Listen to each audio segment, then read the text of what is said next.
Boa noite a todos.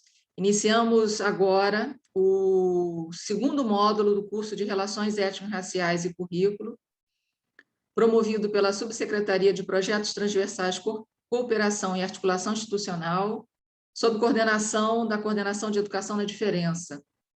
Nós iniciamos esse curso no dia 5 de maio, com o primeiro módulo, História da África e dos Africanos no Brasil, e retomamos agora com o segundo módulo, que vai contemplar os povos indígenas no Brasil, a história dos povos indígenas no Brasil.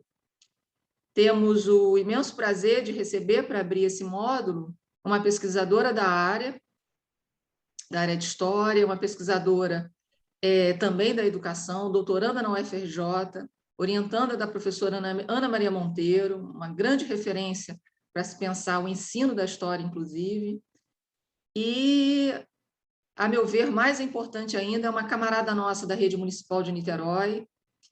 Nesse curso, nesse trajeto desse curso, eu procurei envolver também nossos colegas, que têm trajetórias potentes de pesquisa, pessoas potentes também de trazer leituras para a construção desse espaço de formação, entendendo que a Rede Municipal de Niterói é uma rede muito capacitada, com profissionais de alto nível, e esse é um espaço também para a gente construir essa rede, de formação construída por nós, também professores da rede. Eu agradeço a Fátima o aceite ao nosso convite e dou as boas-vindas a ela e dou as boas-vindas a todos os colegas do curso que retomam essa atividade com a gente. Passo a palavra para ela. E é isso, Fátima. Com você a palavra, estamos aqui na expectativa da sua aula. Boa noite, gente. Vocês estão me ouvindo bem? Sim, muito bem. Como a professora Cristiane Gonçalves me apresentou, eu sou a Fátima Pires, eu sou professora de História da Rede de Niterói, onde eu venho atuando desde 2013. Eu aqui estou muito agradecida, viu, Cristiane, por esse convite, essa oportunidade. É uma alegria poder participar desse encontro, de trocas com todos vocês, com os colegas da rede, E para essa ocasião eu preparei um PowerPoint, eu vou compartilhar aqui com vocês, eu peço apenas que vocês aguardem um momento, tá?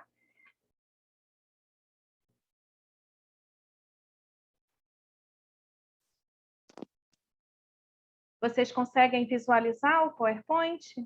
Ok. Então, a síntese do que iremos conversar já está descrita no próprio título, Indígenas e o ensino de história. Uma perspectiva relacional entre culturas, temporalidades e espaços. E essa abordagem, ela é relacional porque ela considera as diversas temporalidades que se manifestam em um mesmo presente, através das configurações do espaço urbano. Ela destaca os contextos vizinhos aos nossos estudantes, examina os diálogos entre as culturas, já que elas não estão isoladas. Também é muito importante que elas sejam ensinadas em conjunto. Além disso, ela aborda as relações da nossa cidade com histórias mais amplas, nacional e global, enfatiza as histórias dos sujeitos invisibilizados e como podemos relacioná-las com os conteúdos tradicionais da história, e aí é entrecruzar estas histórias, para a gente tratar da temática indígena de forma contínua, e não apenas em datas comemorativas ou em momentos específicos. E aí, gente, isso vai ao encontro... Só um minutinho aqui. Eu acho que agora a tela abriu, ficou melhor para vocês, Isso vai ao encontro das nossas diretrizes curriculares, que são essas recomendações, para a gente tratar essa temática, que não é apenas incluir conteúdos, mas é toda uma revisão de procedimentos didáticos, de procedimentos pedagógicos. Isso está na diretriz curricular para as relações étnico-culturais. Então, para esse encontro, né, objetivando aqui uma comunicação com vocês, a proposta, né, é a gente compreender as ocupações indígenas na cidade de Niterói, mas para isso nós iremos partir do nosso próprio tempo presente, né? E a partir desse tempo presente, nós vamos fazer alguns passeios em alguns momentos da história para a gente pensar questões relevantes da nossa sociedade, entendendo que essas ocupações indígenas elas não estão cristalizadas no passado, né? Em tempos que remontam aí à pré-história ou ao momento do encontro com os portugueses e outros invasores, né, no nosso país. A presença indígena em Niterói, ela pode ser vista pelos rastros desses povos nos diversos monumentos, toponímias, bairros, lugares, mas também pode ser sentida pelos atos de resistência, de enfrentamentos, pelas tradições e oralidade dos nossos grupos culturais, que também fazem parte da realidade de muitos dos nossos jovens, né, estudantes, através das suas origens ancestrais, né? Muitos deles também trazem essas origens. No percurso desse encontro, serão apresentados resultados de experimentos práticos, vivenciados em sala de aula, com alunos de 8º e 9º ano dessa rede de ensino, bem como sugestões adaptáveis ao nosso contexto atual, com as limitações impostas pela pandemia. Além disso, nós iremos discutir alguns aspectos curriculares, já que o nosso curso focaliza as relações étnico-culturais e currículo. E aí, como a professora Cristiane Gonçalves me apresentou, além de professora de História em Niterói, que é uma rede que me traz muita satisfação, muito orgulho, eu sou mestre em Ensino pela UERJ e atualmente eu estou finalizando o doutorado em Educação pela UFRJ, né, como a professora Cristiane falou, sendo orientada pela professora Ana Maria Monteiro, que é uma referência na área do ensino de História. Então, muito do que nós iremos abordar, ele é fruto, né, desse fazer profissional, dessa prática profissional, né, aí com vocês, e desse saber resultado dessas pesquisas. E aí, esse encontro, eu tenho certeza que vai ter pontos de contato entre as práticas e saberes de cada um de vocês. Né? Nós, professores de História, nós estamos diante de um desafio, que é ensinar sobre o passado, mas sem perder de vista o agora, né? E aí também desconstruir algumas visões a respeito da própria história, né? Que a história estuda só o passado, e não é bem assim, né?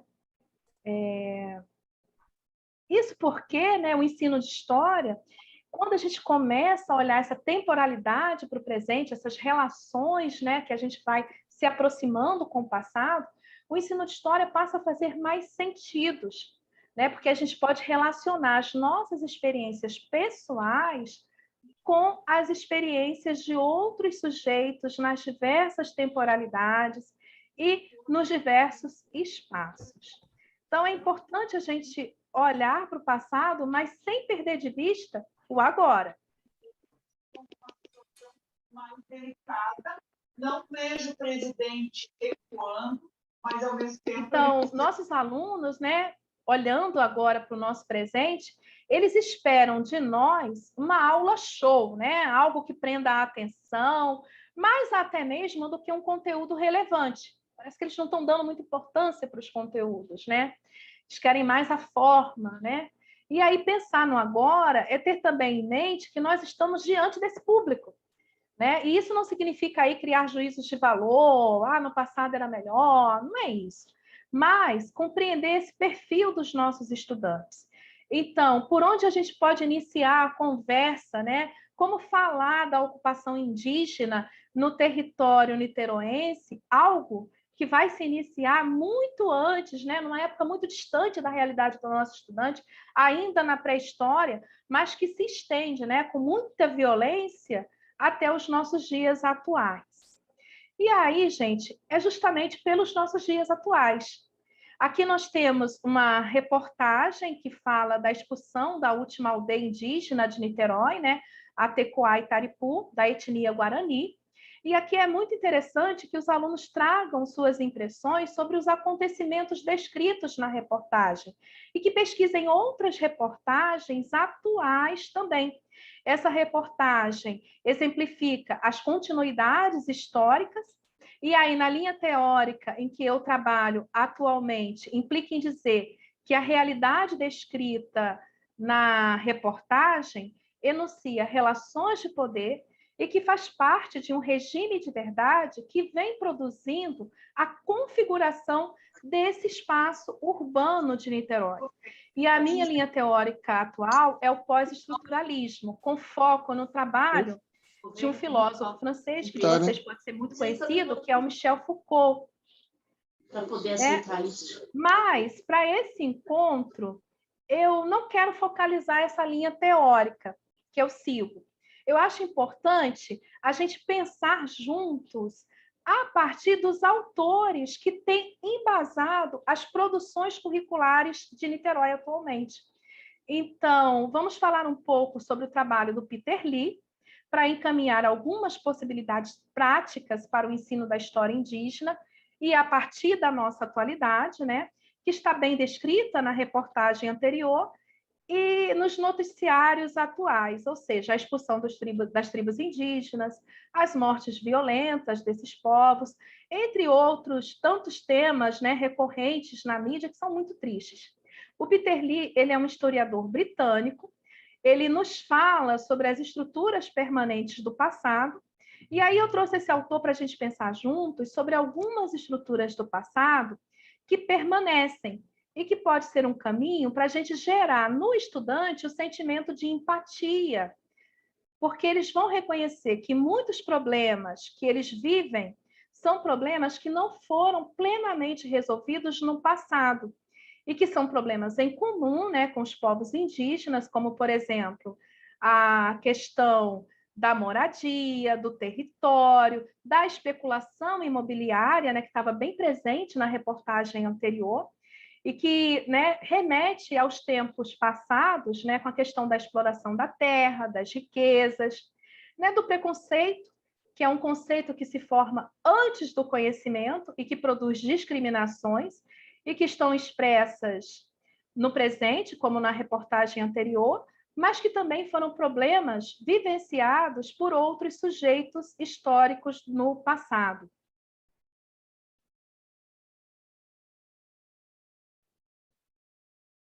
Muitos dos nossos alunos vivenciam esses problemas, que são problemas em comum com os povos indígenas no passado e no presente, e esse pode ser um caminho para despertar a alteridade.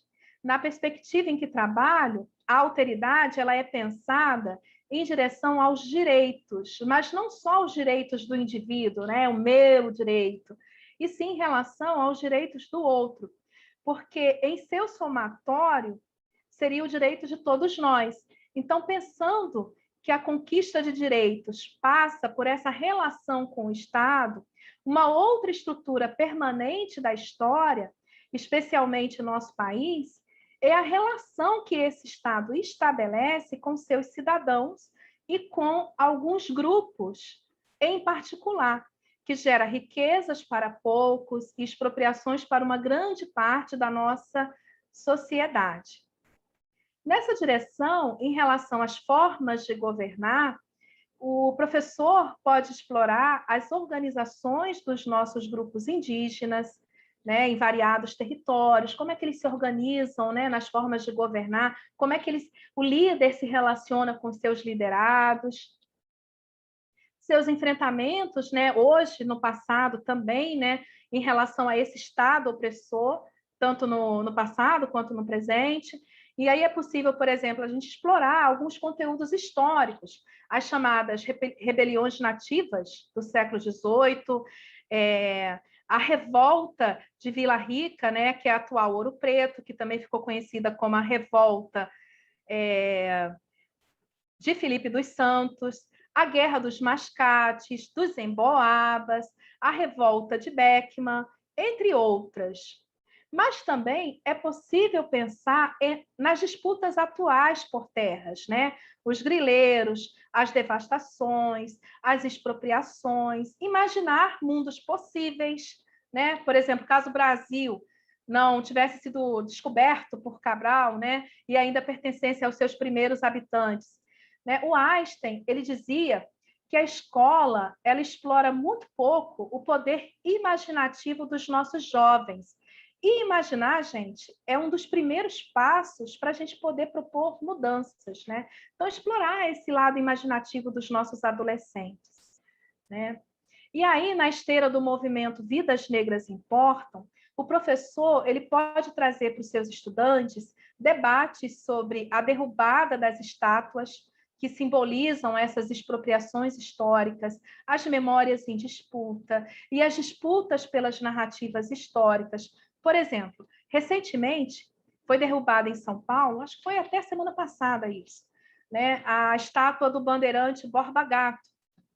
Aí tem muitos questionamentos, né, se ele, como bandeirante, teria ou não escravizado indígenas ou africanos, mas o ato da derrubada dessa estátua, esse ato foi assumido pelo grupo Revolução Periférica e foi motivado muito mais pela questão do bandeirantismo, né, do que mesmo pela imagem e pela figura do Borba Gato. Então, eles estavam questionando, né, como é que a gente coloca uma estátua que lembra tanto extermínio aí dos nossos povos. A estátua ali simboliza um lugar de memória. Então, esse grupo propõe esse ato nessa esteira do movimento Vidas Negras Importam, porque é para questionar mesmo essas memórias em disputa, né? E aí, esses são temas sensíveis da nossa sociedade, né? E a gente não pode simplesmente ignorar. Esses temas sensíveis, eles têm passado por revisionismos históricos para questionar as narrativas produzidas pelo colonizador, produzir outras narrativas, né? Outras escritas da história, e aí a gente, né, que está produzindo conhecimento escolar com os nossos alunos, que estamos ensinando, que estamos escrevendo sobre a história, a gente tem um dever, né? Quem está exercendo essas funções do conhecimento tem um dever de memória, mas não somente para as pessoas que exercem esse dever do conhecimento, de ensinar, né? Isso não se restringe somente a nós. Aí tem essa propositura, né, da vereadora, que é revisitar esses lugares, propor outras narrativas, outras construções, né? Mas aqui é muito importante, né, que a gente entender que isso não é relativizar a história, cada um tem uma versão, não é isso. É trabalhar com as fontes históricas, né? E aí, quando a gente vai trabalhar com fontes históricas com os nossos alunos, não é pensar que a gente está formando ali um mini historiador, gente. Não é fazer do nosso aluno, né, um futuro historiador, não é isso. Mas é possibilitar que ele compreenda que a produção de narrativas históricas tem fundamentos, tem métodos, que não é algo assim aleatório ou algo que expressa uma opinião pessoal, individual de cada um, não é isso, tá? Então, um bom repertório de fontes, né? Eu gosto muito de trabalhar com fontes históricas. E aí eu vou indicar para vocês o site do Remadim, que é o repertório de material didático para o ensino de história. Assim que eu terminar aqui, eu vou deixar no chat o link para vocês acessar, né, ter acesso a essas fontes. Então, é material da Biblioteca Nacional, são fontes do Arquivo Nacional. Inclusive, o Arquivo Nacional, ele tem um roteiro de fontes que foi produzido na época dos 500 anos de descobrimento. Ele é um tesauros, né, o que a gente chama de tesauros. Eu trabalhei nessa montagem desse repertório de fontes. Então, é uma forma também de mostrar como é que era, né, o aprisionamento, esse movimento bandeirantista, pelas fontes históricas, né?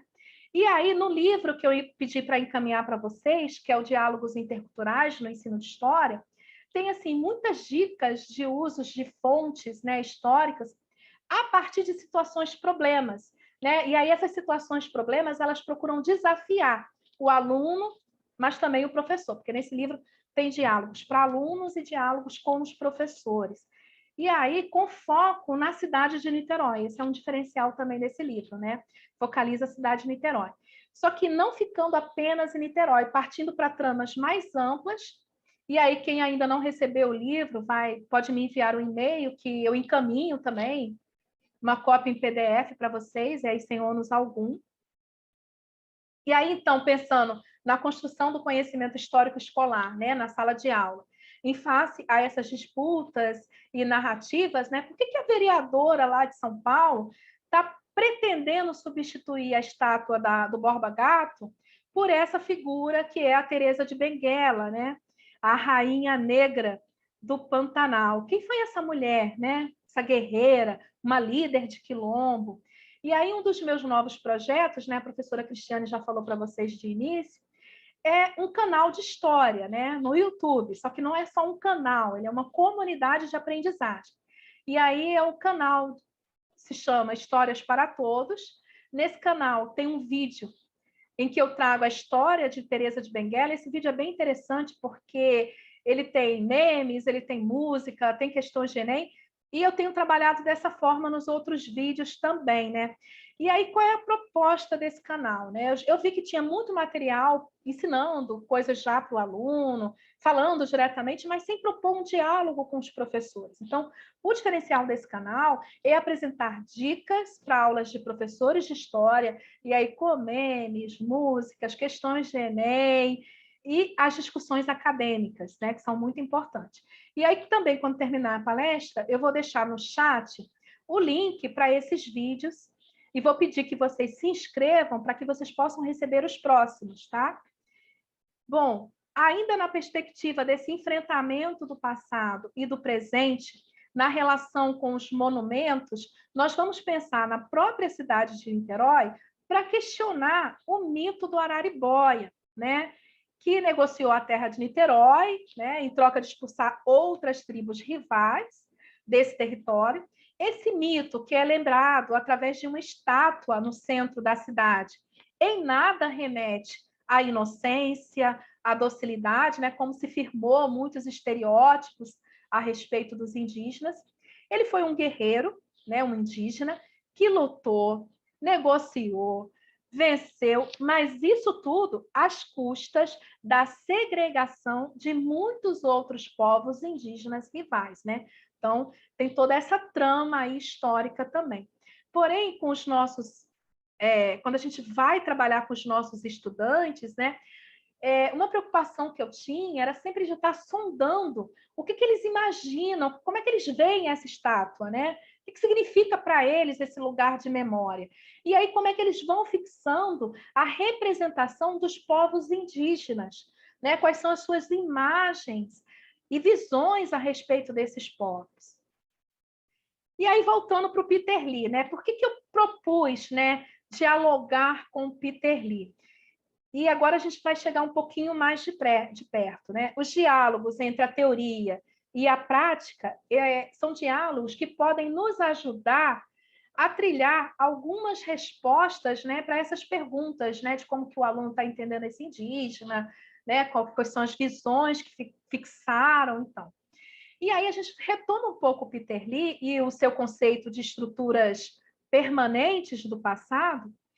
E aí eu trouxe esse autor porque, como eu falei, né, os documentos curriculares de Niterói partem de uma fundamentação teórica, né? Ele está passando por uma reformulação, e eu acompanhei uma parte desse processo e eu vi que tinha uma fundamentação teórica muito forte com a perspectiva desse autor. Não é a minha linha, mas eu percebi que vocês estão dialogando muito com o Peter Lee, né? E esse autor, ele vem também da linha do filósofo John Husserl, né, do Husserl. O Peter Lee, ele é um dos afiliados teóricos, né, dessa corrente do Husserl. Não só ele, né, Isabel Barca também. No Brasil, nós temos alguns pesquisadores do ensino de história que seguem essa linha teórica, a Maria Auxiliadora Schmidt, o Luiz Fernando Serri, né, a professora Helenice Rocha, que está lá na FFP, assim, bem pertinho da gente, né? Esses são autores que vêm sustentando, né, atualmente a reformulação curricular de Niterói.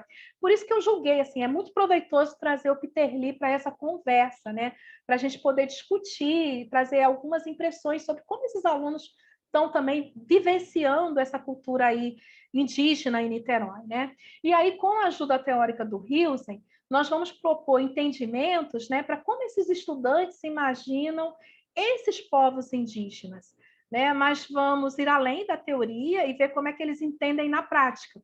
Que caminhos são possíveis para a gente entender como pensam os nossos alunos acerca dessa temática através dos diálogos entre teoria e prática.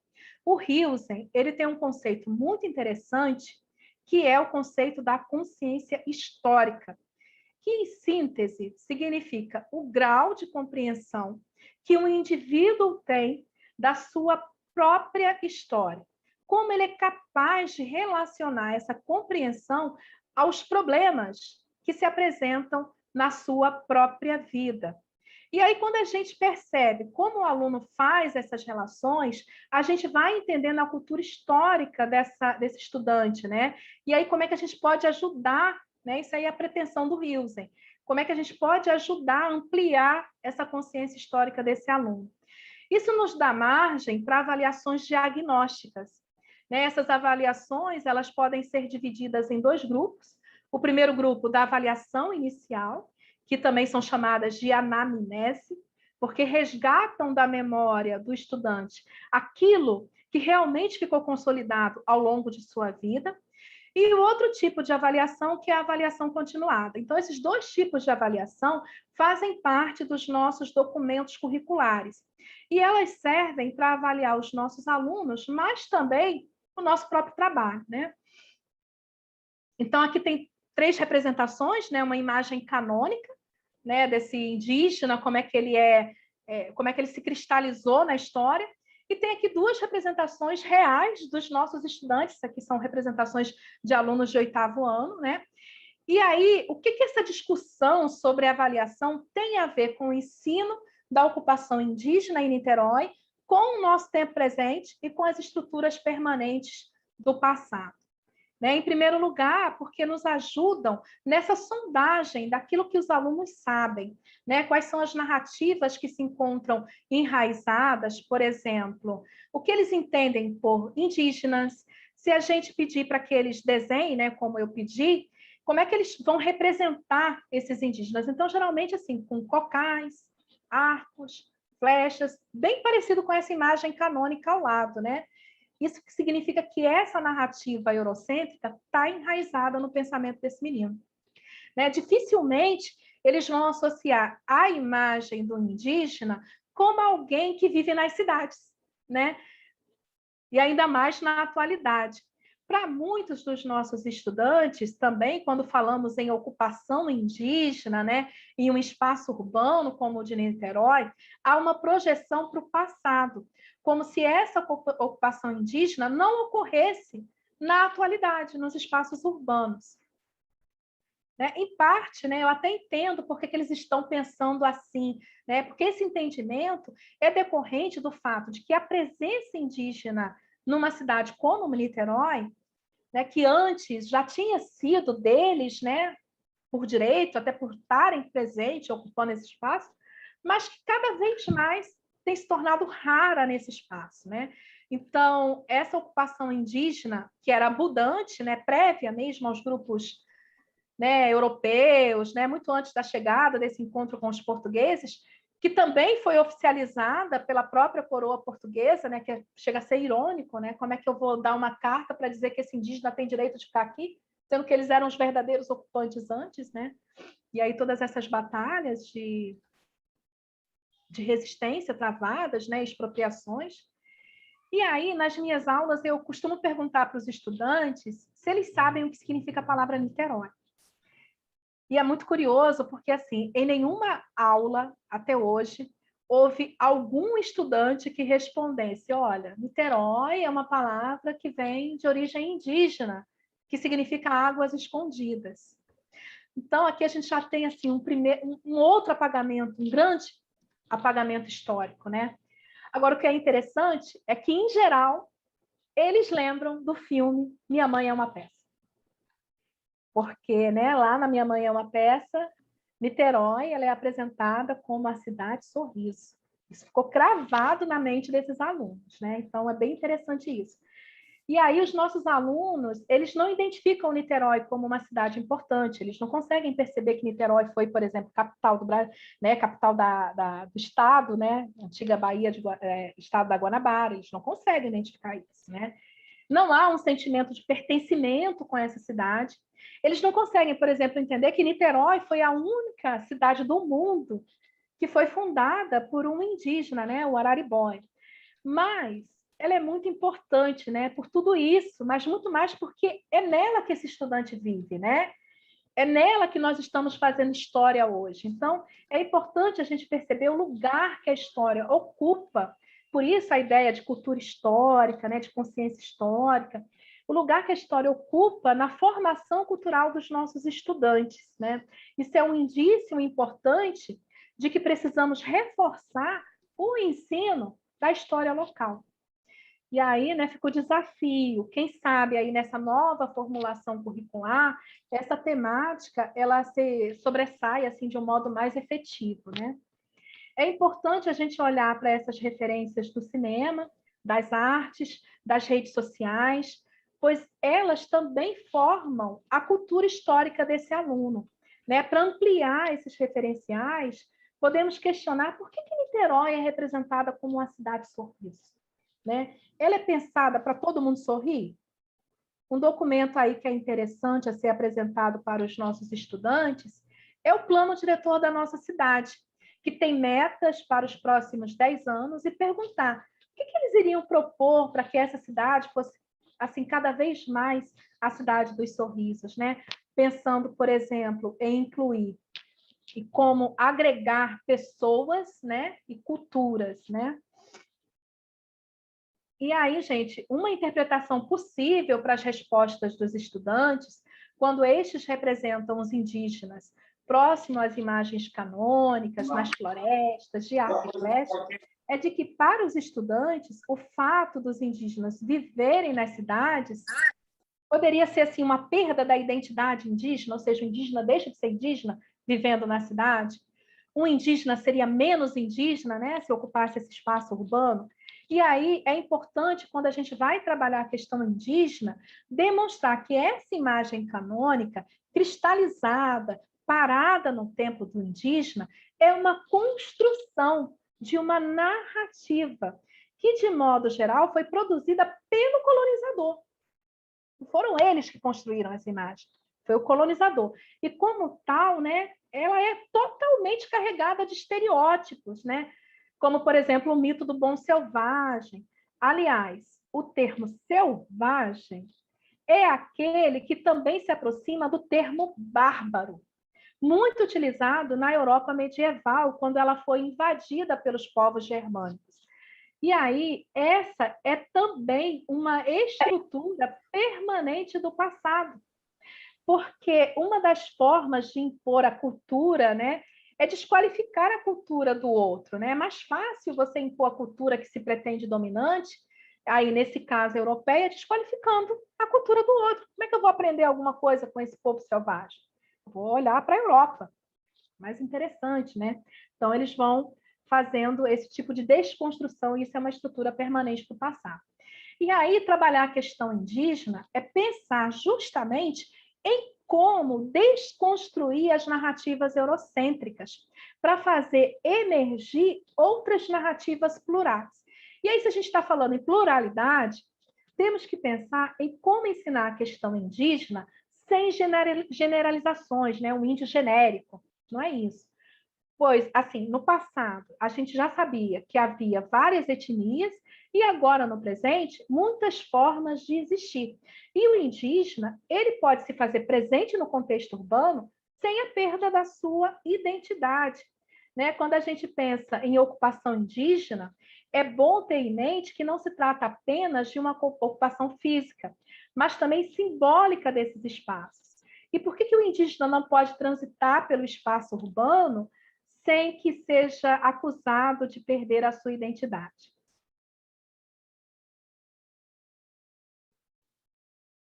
E aí, pensando em termos físicos, mas também simbólicos da ocupação indígena, por exemplo, em Niterói, nós temos, na atualidade, uma indígena que vive nesse espaço urbano, né, que é a Renata Tupinambá. Ela é criadora da rádio Iandê, que é a primeira rádio etno-indígena, acho que do mundo, inclusive. E aí, se a gente pensa numa indígena que vive no contexto urbano, e ainda mais jornalista, né, formada em jornalismo, que dirige uma etno-rádio, a gente vai precisar desconstruir todos esses estereótipos, né, imagens daquilo que a gente entende sobre o que é ser indígena, né, para ampliar a nossa visão, né, e aí compreender essas outras formas de existência no presente, mas também no passado, que aí, pela imposição da cultura dominante, né, a cultura europeia, podem ter sido apagadas e invisibilizadas, né? E então, pensando junto com o Néstor Canclini, que é um autor argentino da linha dos estudos culturais, e aí mais especificamente da teoria intercultural, nós vamos partir para o entendimento do conceito de hibridações culturais, né? Uma das facetas dessas hibridações culturais tem a ver com o encontro entre aquilo que é contemporâneo, com seus avanços tecnológicos, e aquilo que é arcaico, que tem a ver com a nossa ancestralidade, nossas raízes, nossa tradição. Para o Canclini, não apenas é plenamente possível que essas identidades culturais tradicionais, como, por exemplo, as identidades indígenas, dialoguem com as formas contemporâneas, com as novas tecnologias, como também necessário e inevitável, porque para o Canclini, né, não há e nem nunca houve no mundo culturas chamadas puras, né, culturas intactas. Mesmo se a gente pensar nos indígenas isolados, sempre houve tentativas de rupturas, né, com esse isolamento. As culturas, elas estão assim sempre em transformação, no contato umas com as outras, a partir das trocas culturais. E aí, gente, vamos refletir mais um pouco se no presente, né, agora, que é uma realidade aí próxima a nós, e, portanto, assim, seria muito mais fácil a gente visualizar as variadas formas de existir, as presenças, as lutas. Imaginem, no processo de longa duração, quantas invisibilidades foram sendo produzidas. Se a gente pensa, por exemplo, na cultura brasileira, que é uma extensão da cultura europeia, né? Mas que vive e ainda, né, viveu e ainda está vivendo, né, as feridas da escravidão, que deixou assim muitas sequelas, né? E entre elas, como um legado assim muito triste, que é o patriarcado e todas as formas de preconceito, é possível então a gente questionar, por exemplo, se haveria no contexto histórico vivido pelo Araribóia, que aí, como a gente sabe, foi o fundador da nossa cidade, uma protagonista, uma guerreira, uma figura feminina também. Se essa figura não foi sendo apagada historicamente, né? Isso aí é uma pesquisa aí para a gente se debruçar nos arquivos e ver, né, se houve essa figura, né?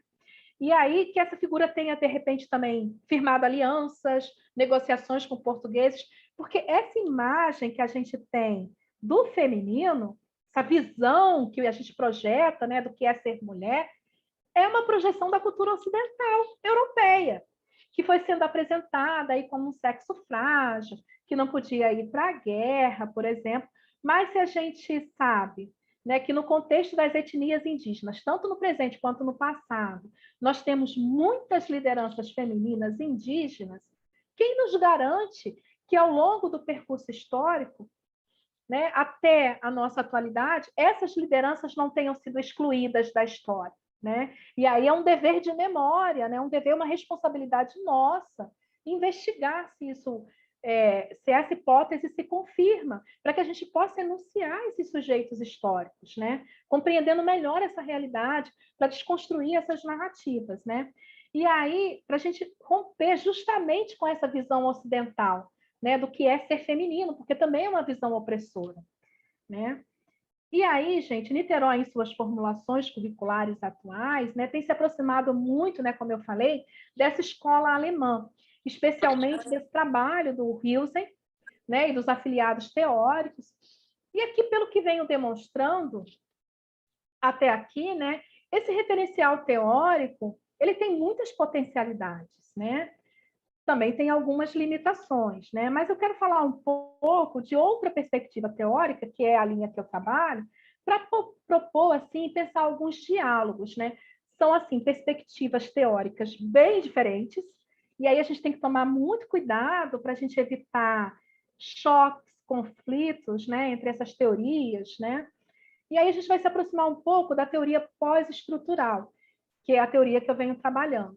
Essa teoria, ela vai além das estruturas, né, daquilo que a gente enxerga, para questionar e ver nas bases, para a gente questionar o próprio poder, localizando onde a gente não vê e pensa que esse poder não existe.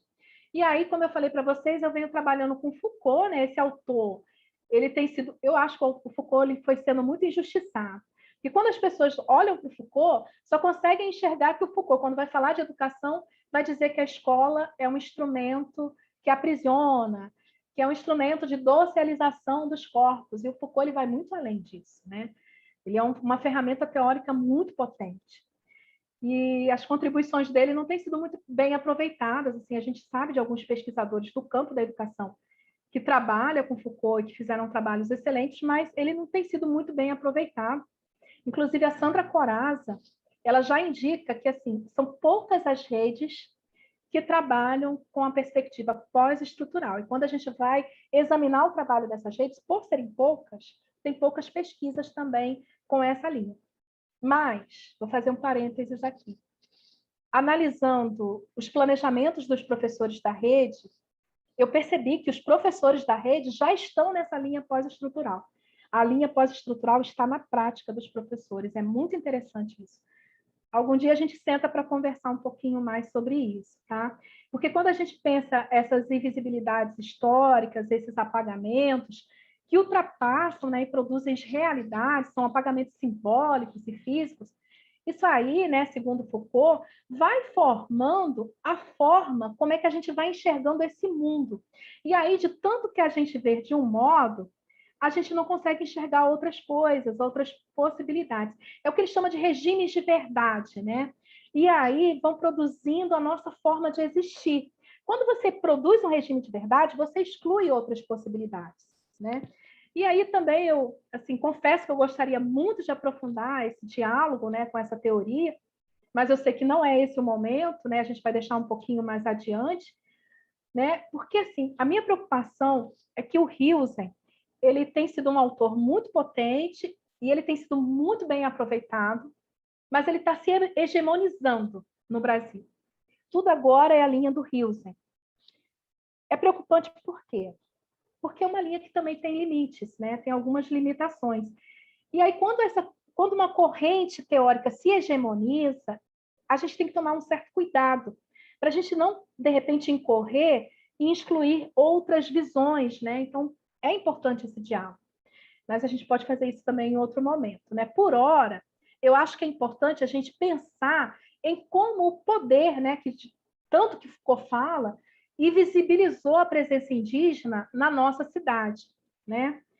E aí, gente, um bom questionamento para o debate é perguntar onde é que estão esses indígenas em Niterói, numa cidade que antes era deles, né? E aí nós estudamos a presença indígena em Niterói pelos rastros de memória, para nos dar conta das violências, apagamentos sofridos por esses grupos.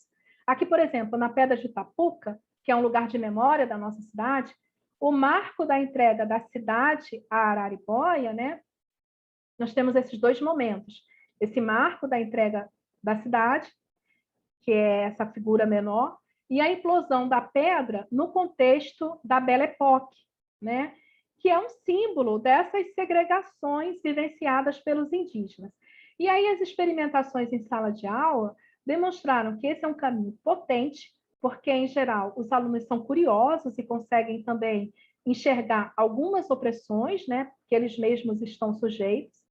Então, este exemplo aí da Renata, né, a indígena Tupinambá, que é fundadora da Rádio Iandê, ela é interessante para despertar nos estudantes o seu próprio protagonismo, né, para a gente trabalhar também as relações de igualdade entre os gêneros, o empoderamento feminino, né? A gente foi ensinado que os indígenas eram povos primitivos e atrasados, mas esse é um regime de verdade que exclui outras verdades, né? Segundo o pensamento aí do Foucault. Porque, por exemplo, quando a indústria farmacêutica, né, e cosmética vai aprender com os indígenas as propriedades das plantas, eles estão exercendo um domínio, escondendo do restante do mundo diálogos que seriam produtivos para todos nós.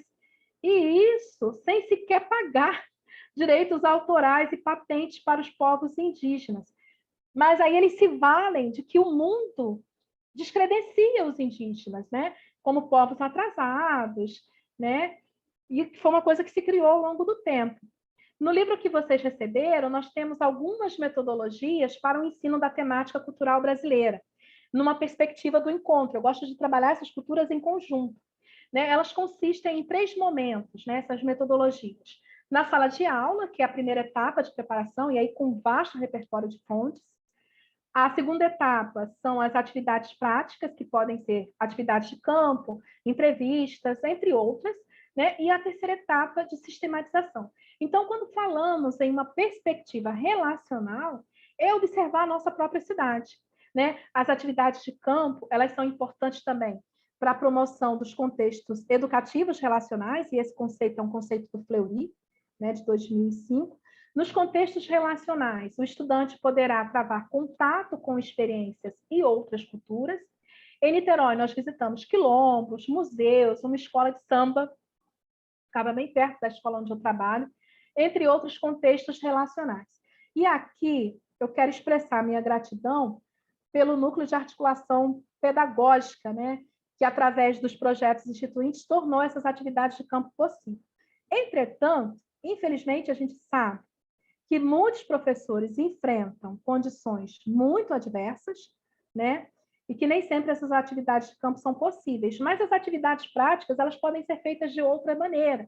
Então, um exercício prático interessante é investir nas próprias narrativas que os estudantes trazem de seus antepassados, né? Suas memórias familiares, que poderão também, assim, enunciar rastros culturais dos nossos povos tradicionais. E aí a gente pode pensar no Brasil como um híbrido cultural, né? E focalizar nessas histórias, essas ascendências, né?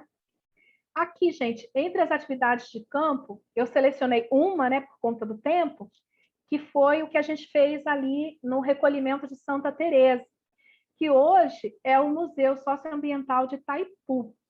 E aí eu escolhi essa atividade, né, de uma forma estratégica, porque ela nos permite pensar a ocupação indígena e o ensino dessa temática pelas ausências, pelos rastros, porque o museu ele se localiza bem próximo de onde ficava a última aldeia indígena de Niterói. Quando visitamos o museu, essa aldeia já tinha sido expulsa. Então, o que eu estou afirmando aqui? É que é possível ensinar essa temática mesmo sem o contato direto com os indígenas.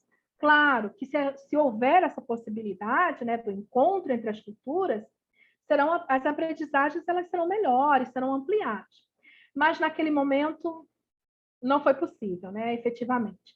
Nessa atividade de campo no Museu de Itaipu, também foi possível questionarmos os aprisionamentos históricos, não apenas em termos culturais, como também de gênero.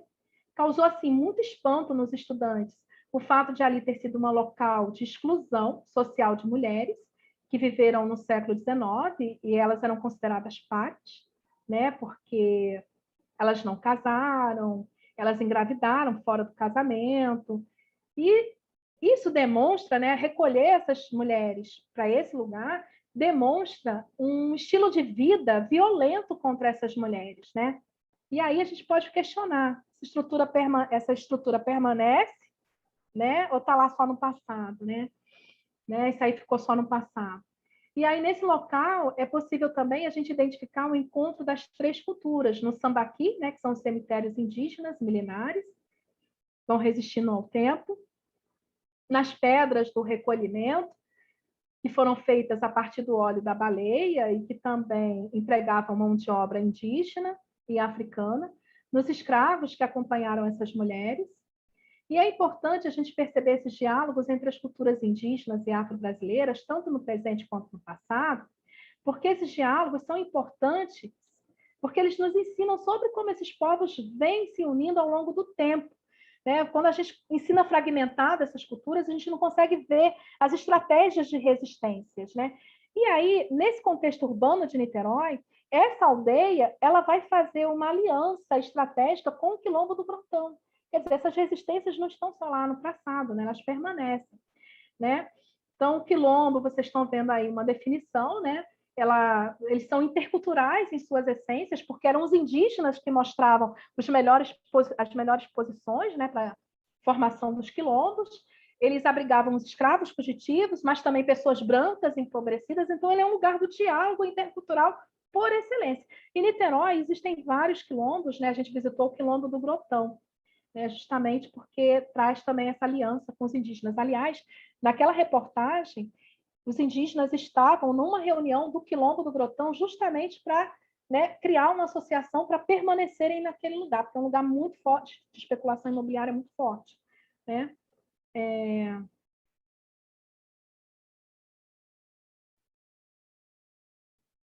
Então, gente, uma outra coisa também que ficou muito interessante também, vocês estão vendo aí uma imagem, né, que é de um pescador, né, consertando um barco. Né? A gente visitou a comunidade dos pescadores, que fica ali no museu, né, no entorno do museu. A gente sabe que muitos deles têm uma ascendência indígena, mas também as práticas de muitos são, né, da tradição indígena, né, as práticas de pesca. Né? E aí, os estudantes eles conseguiram relacionar a história, né, de vida dos pescadores com alguns conteúdos históricos trabalhados em sala de aula, porque uma das narrativas deles foi a questão da pesca artesanal e a pesca industrial, né, competindo de forma desigual com a pesca artesanal, né? E aí eles conseguiram relacionar, por exemplo, ao imperialismo, a crise de 29, né, outros conteúdos tradicionais. E o que a gente estava fazendo na prática? Nós estávamos costurando, né, narrativas históricas, mas a partir de outras visões de mundo, de outros sujeitos históricos invisibilizados. Aí a terceira etapa é uma roda de conversa, né? Esse pescador que contou sobre essa competição desleal entre a pesca industrial e artesanal, né? Despertou assim o protagonismo dos estudantes. Eles queriam oferecer assim alternativas, né? Então foram feitas assim muitas propostas. Vamos fazer campanha de donativos. Nós vamos pensar numa campanha aí, né, de comprar, né, diretamente com um pequeno produtor, né? Só que assim, o que me chamou mais atenção foi quando um aluno respondeu, e eu fiquei muito feliz com a resposta desse aluno, que me pareceu muito promissora, foi quando esse estudante afirmou que o Estado, né, esse Estado que tem uma relação desigual com os cidadãos, ele deveria se responsabilizar por essa atividade, né, fiscalizando, garantindo aí o cumprimento das leis, né, proibindo as atividades ilegais, que também não seria somente impactar aquela comunidade de pescadores, mas tem também aí uma questão ambiental, né? Isso aí vai impactando a vida de todos nós. Eu achei muito interessante o que ele respondeu. Né? Abordar a cidade como fonte histórica nos traz como potência as chamadas aulas-passeios, né? Que era uma forma como Celestine Freinet chamava as atividades de campo.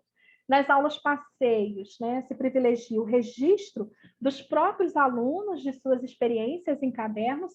Em Niterói, nosso caderno de campo foi ressignificado, que a intenção, né, isso aí foi uma estratégia mesmo, porque a intenção era que os alunos se apropriassem de uma das ferramentas da Wikipedia, para que pudessem assumir o papel de autores de conteúdo. Né? Então, a gente fez um experimento, né? A gente criou aí como experimento a Wiki Niterói Intercultural, que tem um botão de compartilhar, porque tudo que eles iam aprendendo, eles podiam também compartilhar nas redes sociais. Né? E aí, essa ferramenta foi uma adaptação para a gente treinar, para posteriormente os alunos escreverem na Wikibooks, que é uma ferramenta da Wikipédia, né, tradicional. Então, assim, por que essa proposta? Né? A Wikipédia ela vem incentivando a produção autoral e colaborativa. E aí essa ferramenta da Wiki Niterói era um treino para que no futuro os alunos pudessem utilizar essa ferramenta Wikibooks. Né?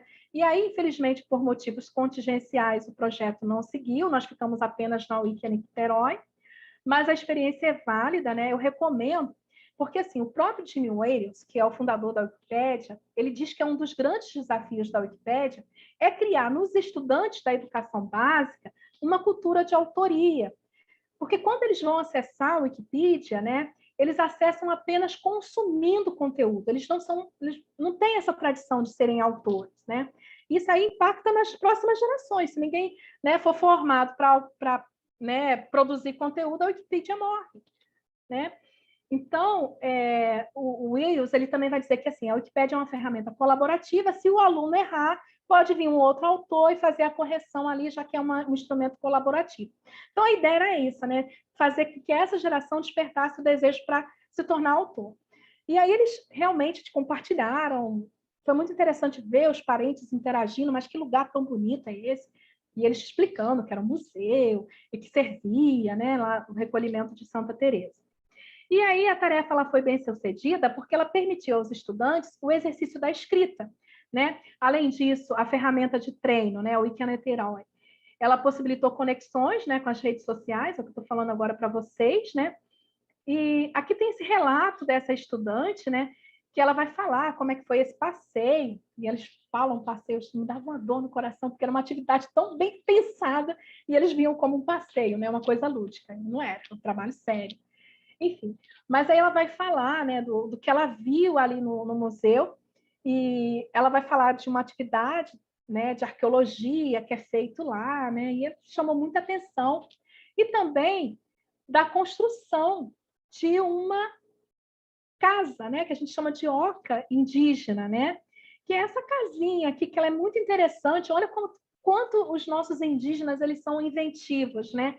Nesse museu, a gente pode encontrar essa casa, né, essa habitação.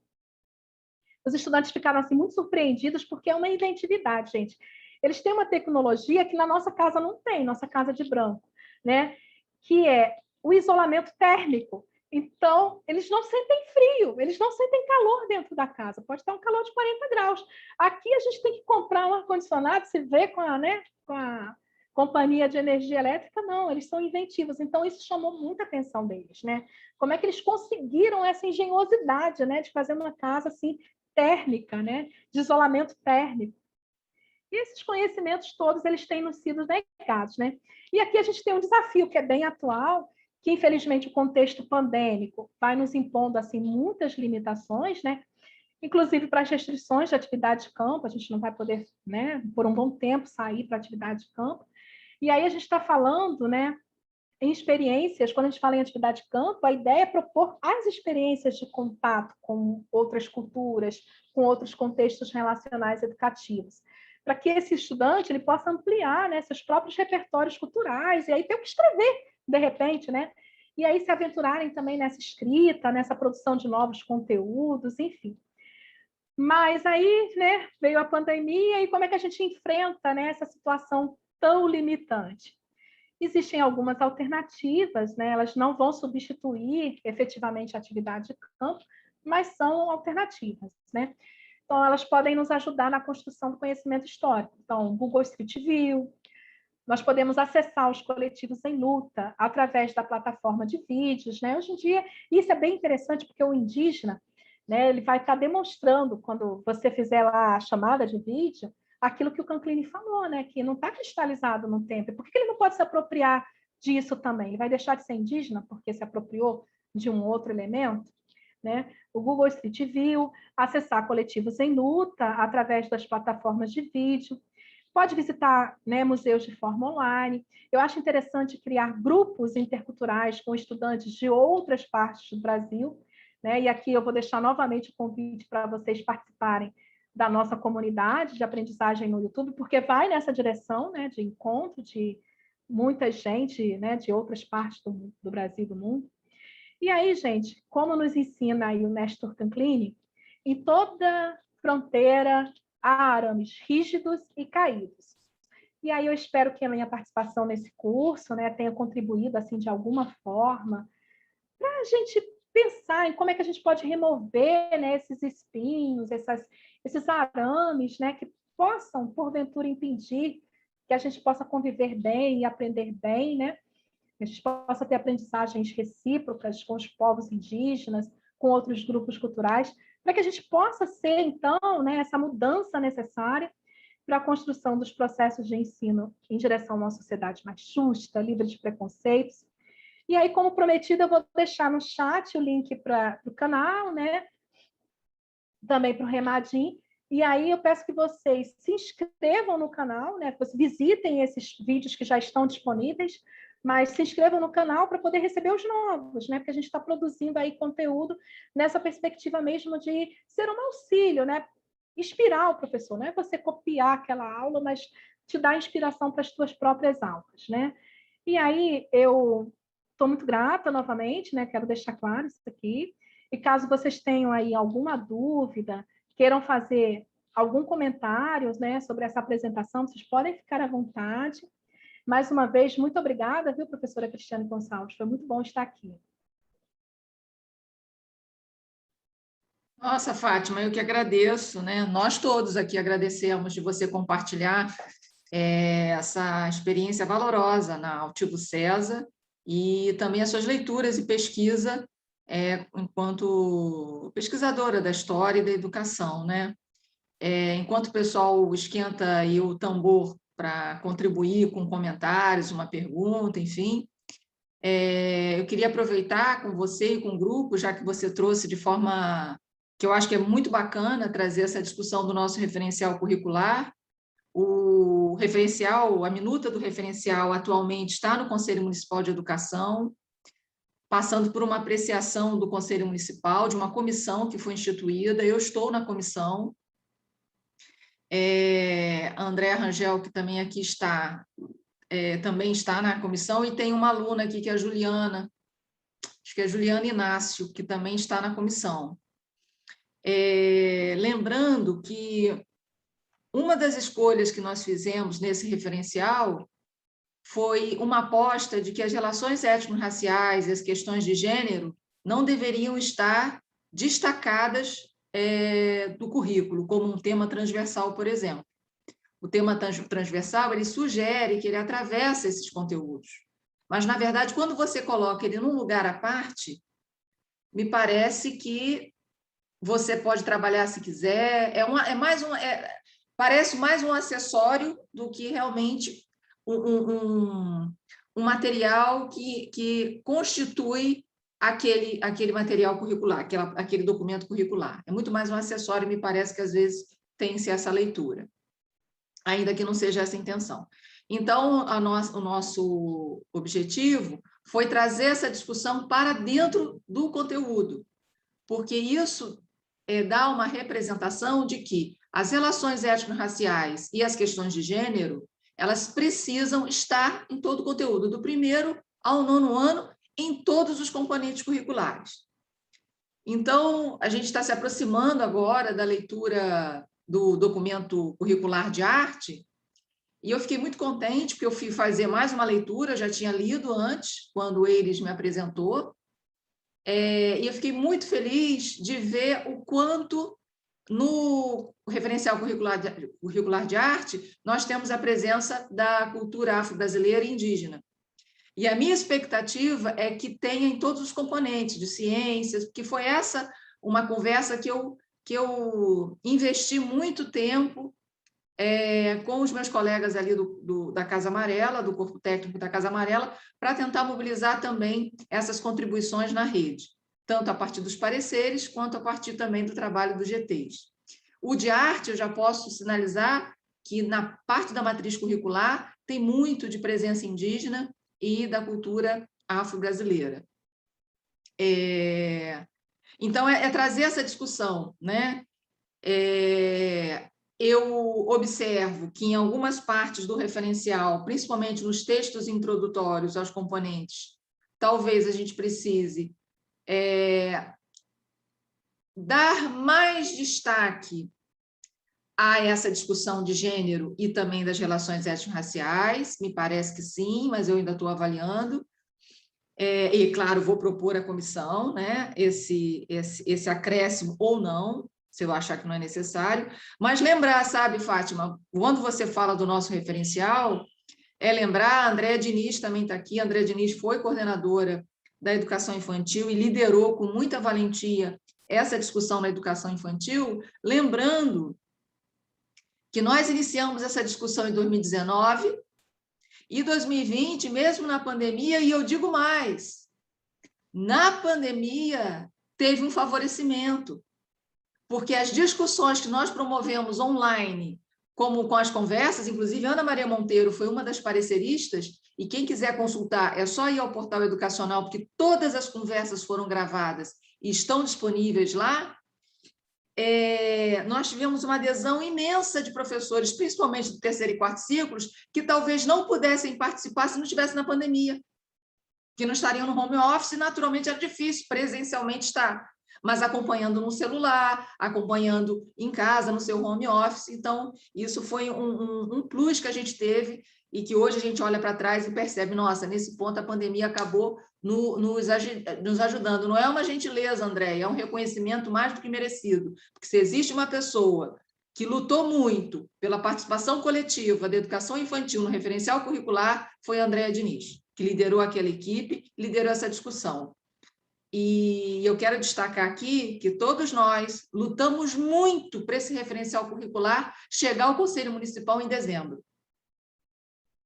Era importantíssimo que nós nos posicionássemos com esse referencial em dezembro. E nós tínhamos material, nós avaliamos que tínhamos a participação do grupo, e nós não fizemos uma coisa qualquer. Porque tem que apresentar, porque a gente está terminando uma gestão. Não foi essa a lógica. Isso eu empenho a minha palavra, porque eu liderei esse processo. A preocupação e o compromisso era dizer, aqui já tem currículo, se a questão é dialogar com a base, nós já dialogamos, e é isso que nós propomos ao Conselho Municipal de Educação. Como diz, em lugar vazio, pode entrar qualquer coisa. Então, antes de ter o vazio, nós entramos com a nossa proposta.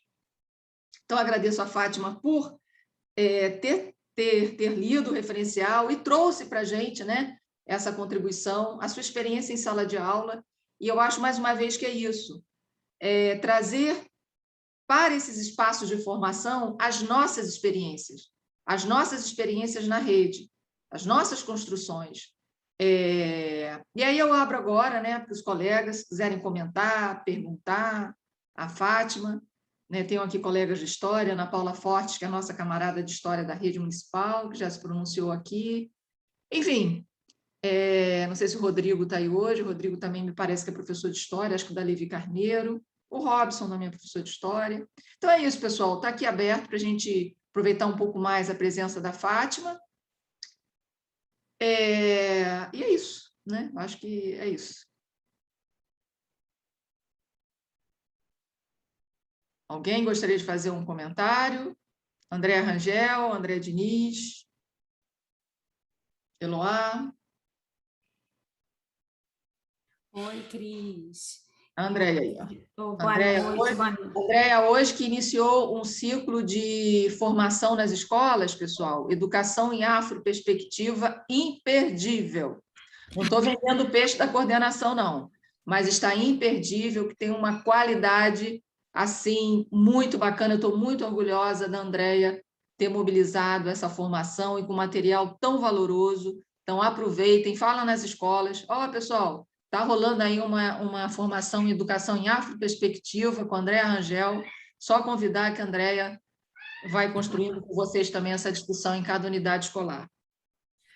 Ô, Cris, obrigada aí pela referência, pela gentileza. Muito obrigada. Então, agradecer a professora Fátima, né? Precisei entrar um pouquinho depois, mas a partir do momento em que eu consegui escutar a sua explanação, professora, a sua exposição, certamente me tocou muito todo esse potencial pedagógico, né, do seu relato, né? É um relato que nos faz pensar sobre como o trabalho, né, com os nossos alunos, a partir deles e com eles, né, pode provocar essa dessedimentação de histórias que se supõem histórias únicas, né? fazendo aí uma alusão a Chimamanda, né, o perigo da história única, né? Então, eu acho que a sua explanação, a sua exposição, o relato da sua experiência, sempre respaldada, né, teoricamente, a partir das suas escolhas teóricas, das suas referências, eu acho que é um relato, é uma experiência compartilhada que nos ajuda muito a pensar sobre o quanto essa história única pode ser perigosa, né, no sentido de abafar as diferenças, no sentido de silenciar outras possibilidades de ver, de viver, de perceber o mundo, né? Então, é só mesmo um comentário, não tenho exatamente uma pergunta, mas é para compartilhar contigo e com o grupo como que a sua fala me tocou, né? É isso. Muito obrigada. Cris, a gente faz uma rodada, eu posso... Sim, acho que alguém mais gostaria de se juntar à Andréia nessa rodada de comentários com a professora Fátima?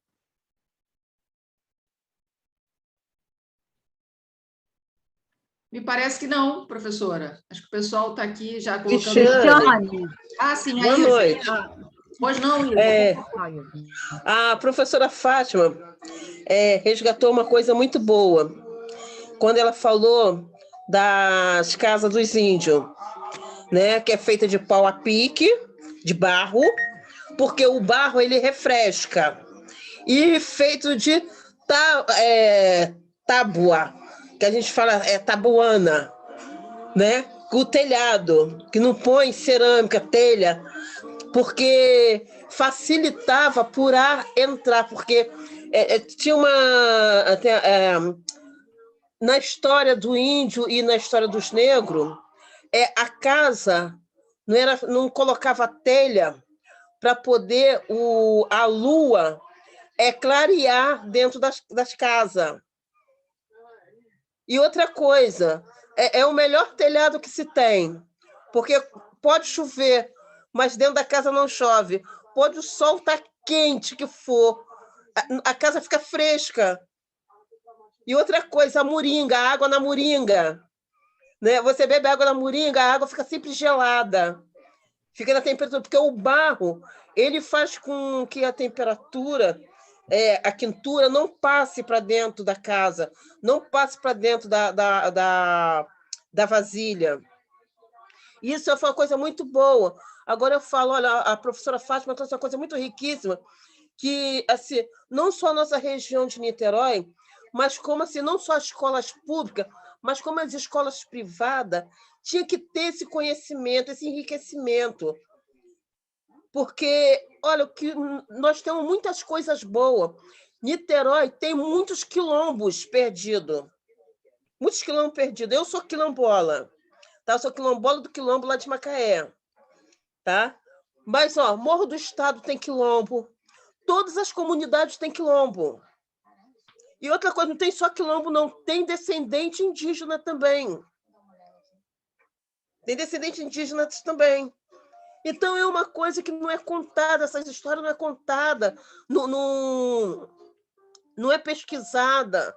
E olha, Cristiane, você está de parabéns quando você fez esse projeto. Está de parabéns mesmo. Todos os professores que você trouxe, sabe, são maravilhosos, que eles vão a fundo mesmo lá na história. Eu falo isso porque, assim, a minha história, tá? A minha avó foi escrava, a minha avó viveu 112 anos. Minha avó foi liberta com 18 anos. Então, minha avó contava as histórias. Aí tinha os irmãos dela do quilombo, né, os ex-escravos, e ela falava, né, tem a parte que as crianças perdem, que agora com doença, como cuidar das ervas. Todo colégio tinha que ter uma horta medicinal para poder ensinar as crianças a se cuidar, né? Tinha que ter também a horta orgânica, porque todo quintal, todos os terreiros, que a gente não fala quintal, todos os terreiros tinham uma plantação de subsistência. Né? Professor, estou maravilhada mesmo com Olha, eu estou muito, muito, muito mesmo feliz, Cris. Muito feliz mesmo, porque foi um conteúdo muitíssimo riquíssimo. Pena, mas pena mesmo que assim muitas escolas, muitos coordenadores, muitas diretoras de colégio, né, elas não veem esse lado, não procuram esse lado para ensinar as crianças, né, porque modifica muito, muito mesmo, enriquece. Vai ser um outro ser humano lá na frente, muito melhor, com conhecimento histórico do nosso país. Não aquela história que vem no livro, fantasiada, não, mas a história que realmente foi vivenciada, que foi vivida. Porque tem muito pontos históricos na nossa cidade que pode, os colégios, né, hoje não faz mais isso, mas na minha época que eu estudava, fazia isso, levava gente para ver os pontos turísticos, os pontos históricos da cidade, e a gente aprendia a história assim, que era uma maravilha. Hoje, infelizmente, por causa também do sistema que mudou, né, se perdeu isso. Mas muito obrigada mesmo por essa aula maravilhosa, eu só tenho que agradecer. Isa, eu que agradeço a generosa menção aí ao nosso trabalho. Você é minha companheira no Conselho Municipal de Igualdade Racial, não é isso? Sou. Ah, isso mesmo. Lembrei de você, Isa. Seja sempre muito bem-vinda. Vou passar para a Fátima, então, Fátima. Você comentar aí. Então, eu quero agradecer, né, a professora Andréia, a professora Isa, aliás, a todos vocês, gente, pela escuta sensível. Antes de responder a vocês, eu quero fazer aqui um parênteses. Eu tenho assim, muito cuidado quando eu vou falar de Niterói, porque eu pesquiso Niterói na minha tese. Então, já me acusaram muito de ser apaixonada demais por vocês, sabe? Por nós, porque eu sou da rede, né? Então, falam assim, seja mais neutra. Mas não tem como não elogiar essa rede. Esse trabalho que vocês viram já estava na minha cabeça há muito tempo, mas ele só foi possível porque foi feito em Niterói. Niterói, gente, ele tem... eu trabalhei em outros lugares, eu respeito muitos lugares por onde eu passei, mas Niterói, eu acho que ela está assim, a 1000 anos-luz de tudo que eu já vivi, sabe? Porque é um lugar que acolhe ideias, é um lugar que você tem apoio para desenvolver suas ideias, sabe? E eu falo isso com muita humildade, porque eu acho que essa pesquisa ela só foi possível porque foi aí, pelo acolhimento que vocês me deram, sabe? Assim, a Adriana Diniz falou assim, eu quero agradecer, eu acompanhei seu trabalho. Nossa, foi um acompanhamento belíssimo, porque vinha assim, ideias, vinha suporte, sabe? Então, assim, é diferente.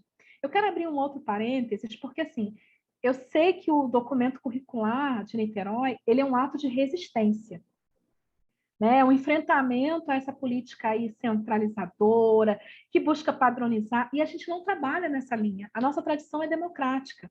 Então, quando eu pego os documentos curriculares para analisar de Niterói, eu vejo a democracia assim sendo praticada o tempo todo, né? Então, eu sei que isso é uma postura de enfrentamento, eu sei que foi válido demais, porque mobilizou toda a rede de Niterói, né? Às vezes a gente fala assim, esse referencial teórico. Cristiane, eu li sua tese. E eu sei que você é pós-estruturalista também. Então, eu admiro muito o seu trabalho, porque assim, você dialoga com o que os professores querem, né? E você vai também trabalhando nas fissuras do que os professores querem trabalhar, né? E nunca desqualificando os nossos saberes, sempre valorizando o que a gente tem, a nossa potência, né? Então, assim, eu acho isso muito bacana numa pessoa que está à frente de uma gestão, né? Você saber partilhar, né? Partilhar. E olha só, quando a gente fala do Hilsen, do Peter Lee, das escolhas teóricas, são escolhas que têm potências, né? Tem coisas para nos trazer. Só que eu queria também, de repente, trazer uma outra, botar uma pimentinha nessa conversa só, né? Mas eu acho muito importante como Niterói, ela consegue trazer essa tradição. E não é à toa que Niterói é uma rede muito estudada, né? Porque a gente é propositivo no que a gente faz, né? A gente tenta trilhar esses caminhos. E aí, professora Isa, assim, o que eu percebo, né, da perspectiva pós-estrutural é que, por exemplo, quando a gente vai falar sobre ensinar, a gente não vem querendo ampliar nada do nosso aluno. nem consciência, nem cultura. Pelo contrário, a gente, quando está numa perspectiva pós-estruturalista, a gente está pensando assim, como que a gente aprende com esse sujeito?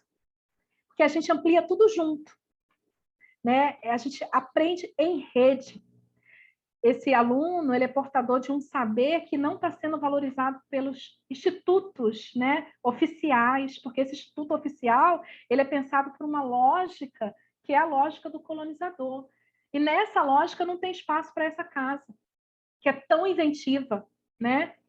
Que é uma aula de ciências isso aí, né? Então, assim, e eu vejo, gente, eu vejo de verdade a cultura no planejamento dos professores. Eu vejo, assim, esse diálogo de querer entender como é que esse aluno pensa, como é que esse aluno age. Isso tá na nossa rede, né? E eu tenho que dar muitos parabéns, né, por esse posicionamento, porque eu ouvi muito da professora Cristiane falando, currículo se faz nas escolas. Acho que era até um mantra. Currículo se faz nas escolas. Né? O professor que sabe. Vamos ouvir o professor. Vamos ver o que ele tem para nos ensinar. E eu acho muito bacana, viu, Cristiane, você trazer os professores para esse diálogo. Né? Porque, às vezes, a gente não tem nossas pratas da casa e a gente, às vezes, não dá esse reconhecimento. Então, assim, é louvável todo o movimento que você tem feito. E aí eu vou falando com cuidado, assim, para não ser mal interpretada, né? Porque parece que tá querendo o quê? Não, estou querendo realmente elogiar, tá? É um elogio sincero e é um elogio para a rede, porque essa rede é combativa, essa rede é criativa, e não é à toa que ela é tão estudada, tá? Então, mais uma vez, sim, eu só tenho que agradecer por esse convite. Então, Fátima, obrigada, me sinto honrada, acho que você foi muito generosa aí também, quando você se referiu a mim e ao trabalho, fico muito honrada mesmo da sua leitura, na minha tese, enfim.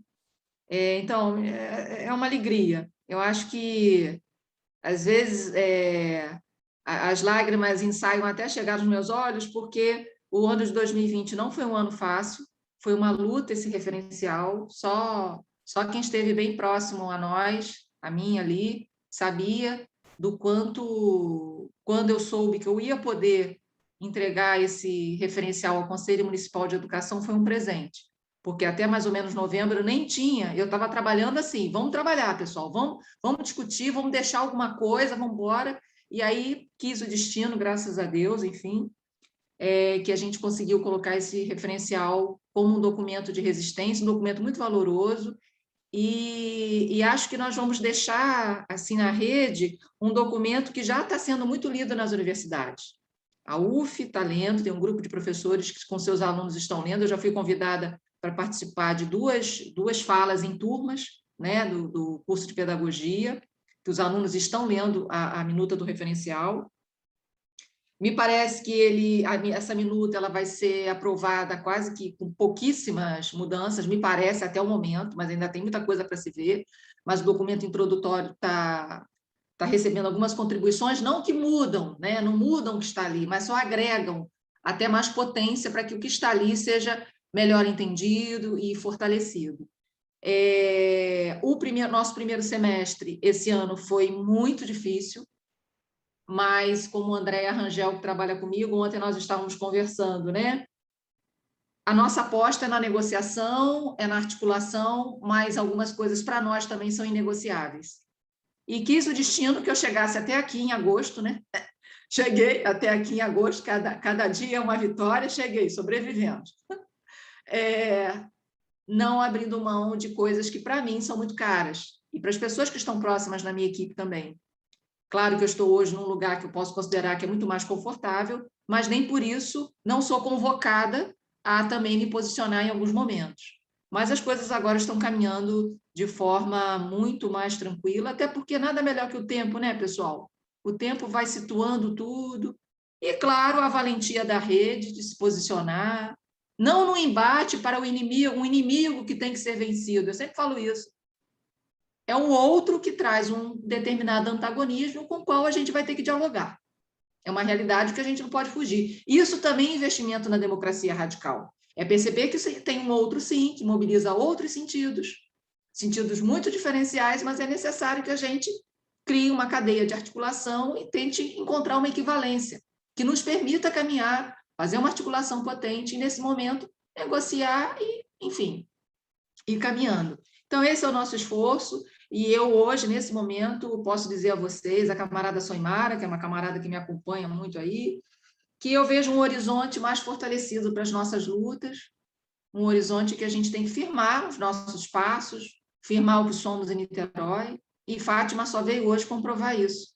A rede municipal de Niterói, ela é uma rede potente, é uma rede que precisa ser fortalecida no que ela é, e não deixar de ser o que ela é para se fortalecer. Ela precisa ser fortalecida no que ela é. A gente precisa de nenhum exemplo de fora. Nós já somos, e somos muito, me parece. Né?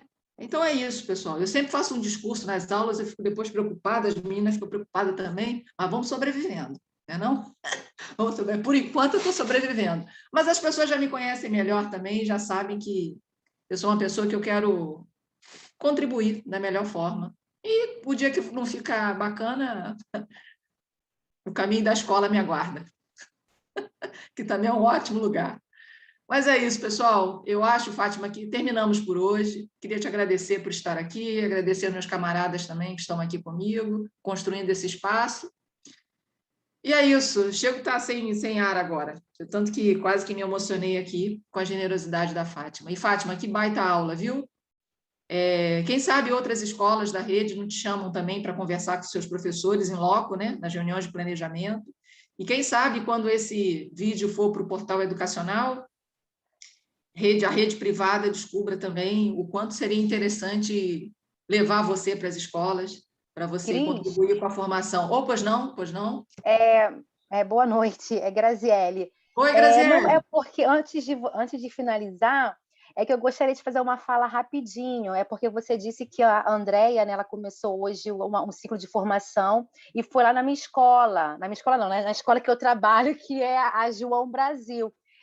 Só para endossar o que você disse, realmente a participação dela, a fala, né, a discussão que ela propôs, foi muito interessante. Pena, né, que agora esse Google Meet está com essa falta de educação de ficar cortando, né, a gente, dar 1 hora de reunião, corta a gente, e a gente não pôde assim, falar, né, falar mais.